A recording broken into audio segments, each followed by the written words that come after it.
আসসালামু আলাইকুম। চতুর্থ শ্রেণীর শিক্ষার্থী বন্ধুরা, আজকে আমরা তোমাদের এই ইংরেজি বিষয়ের ইউনিট 5 পেজ 16 এর 5.2 লেসনের একটা part use of can or could for request এই বিষয়টা নিয়ে আলোচনা করব। দেখো, ক্যান এবং কুড ব্যবহার করা হয় রিকোয়েস্ট করার জন্য বা অনুরোধ করার জন্য।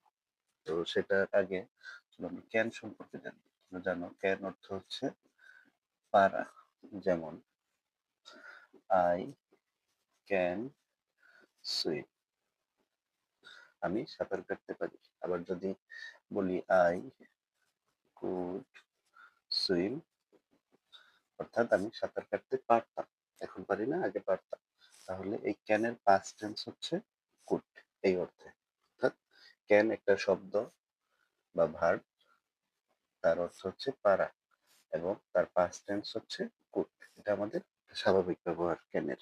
কিন্তু ক্যানকে অথবা কুডকে ইংরেজি গ্রামারে বা ইংরেজি ভাষাতে আরেকটা ভিন্ন অর্থে ব্যবহার করা হয় রিকোয়েস্ট তৈরি করার জন্য।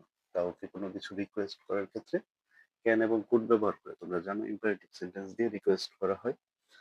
তো সেটা কখন করা হয় সেটাই আমরা আজকের এই পাঠে জানবো। তোমরা এই পাঠের একটা ডায়লগে দেখেছো, আলিয়া এবং তার মা কথা বলে। তখন আলিয়া বলে, মা can you help me make the oral salad, অথবা আবার বলে could you help me get the water and the jug please. তো এই যে কথাগুলো বলেছে, can you help me, can you help me, এই যে আলিয়া তার মাকে বললো ক্যান ইউ হেল্প মি, এখানে দেখো যে পারা অর্থে কিন্তু এই ক্যান ব্যবহৃত হয় নাই। যেমন আই ক্যান সুইম বা I can help, you can help me, তখন পারা বোঝাতো যে তুমি আমাকে সাহায্য করতে পারো। কিন্তু যখন ক্যানটাকে আগে দেয়া হলো তখন এটার পারা অর্থ না। তখন এটা হচ্ছে আলিয়া তার মাকে রিকোয়েস্ট করতেছে যে মা তুমি কি আমাকে হেল্প করবে স্যালাড তৈরি করতে। অথবা আলিয়া যখন বলে কুড ইউ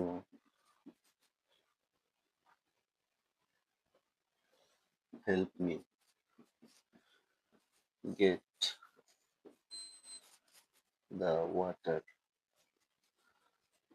তখন সে তার মাকে রিকোয়েস্ট করতেছে। এই ক্যান বা কুডের অর্থ পারা বা পারতাম বা পেরেছিলাম না, তার চাইতে বরং কোনো কিছু রিকোয়েস্ট করা হচ্ছে। তাহলে আমরা আজকে পাঠের যেটা আমাদের শেখার বিষয় সেটা হচ্ছে ক্যান এবং কুড এই দুটি শব্দই ব্যবহার করা হয় কারো কাছে কোনো কিছু রিকোয়েস্ট করার জন্য বা অনুরোধ করার জন্য। এখন দেখো, এখন একটা প্রশ্ন আসবে যে তাহলে আমরা কখন ক্যান ব্যবহার করবো এবং কখন কুড ব্যবহার করবো, বা দুটি যদি রিকোয়েস্ট করা বোঝায় তাহলে আমরা কেন দুইটা শব্দ ব্যবহার করবো, যে কোনো একটাই তো ব্যবহার করতে পারি, তাই না? তো সেক্ষেত্রে হচ্ছে তোমাদের জানতে হবে ক্যান এবং কুডের ব্যবহার খুব কাছাকাছি, তবে একটু পার্থক্য আছে। ক্যান ব্যবহার করবে তুমি যখন কোনো কম বয়সী বা তোমার সমবয়সী, যার সাথে তুমি খুব ফ্রি, তার তার সাথে যখন কথা বলবে বা কোনো অনুরোধ করবে তার সাথে। আর কুড ব্যবহার করবে সিনিয়র কারোর সাথে বা বড় বয়সে বড় এমন কারোর সাথে। তারপরে ক্যান দিয়ে তুমি হচ্ছে একটু কম বিনয়ী, তুমি কারোর সাথে একটু কম বিনয়ে কথা বলতে চাও তোমার সমবয়সী কার সাথে, তার সাথে কোনো রিকোয়েস্ট করার সময় ক্যান ব্যবহার করবে। আর কুড ব্যবহার করবে বেশি বিনয় প্রকাশ করার সাথে সময়। আমরা বেশি বিনয় প্রকাশ করব কাদের সাথে?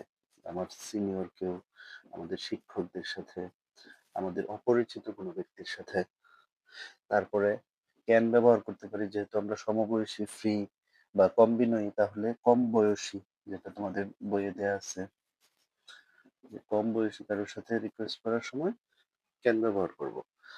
আহ বেশি বয়সী, যেটা সিনিয়র আমরা বলেছি।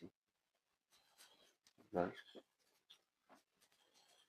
তারপরে আমরা ক্যান ব্যবহার করতে পারি পরিচিত, অর্থাৎ যে তার সাথে আমি বেশি ফ্রিলি কথা বলতে পারি, ফ্রিলি রিকোয়েস্ট করতে পারি তার সাথে।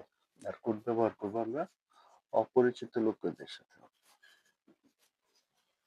সেটা। আর এটাই তোমাদের বইয়ে বলা আছে, দেখো, usually we use can for known person and could for unknown person. সহজভাবে বলা হয়েছে আমরা ক্যান ব্যবহার করি পরিচিত লোকদের সাথে এবং কুড ব্যবহার করি অপরিচিত লোকদের সাথে।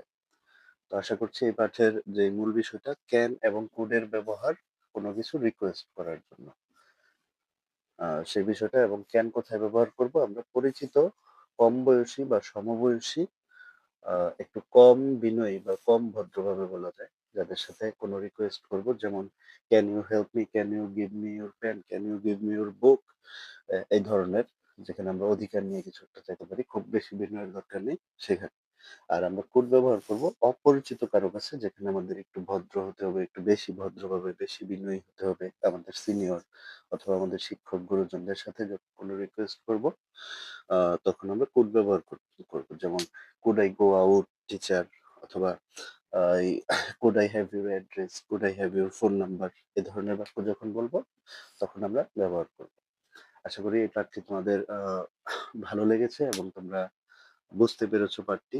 তারপরেও তোমরা এরকম ব্যবহার করবে এবং অনুশীলন করবে। খুব বেশি, বেশি অনুশীলন করতে হবে এগুলো। আর তোমরা চেষ্টা করবে ক্যান এবং কুড ব্যবহার করে এই ভিডিওটি দেখার পর অন্তত ৩ টি করে যেন বাক্য তৈরি করতে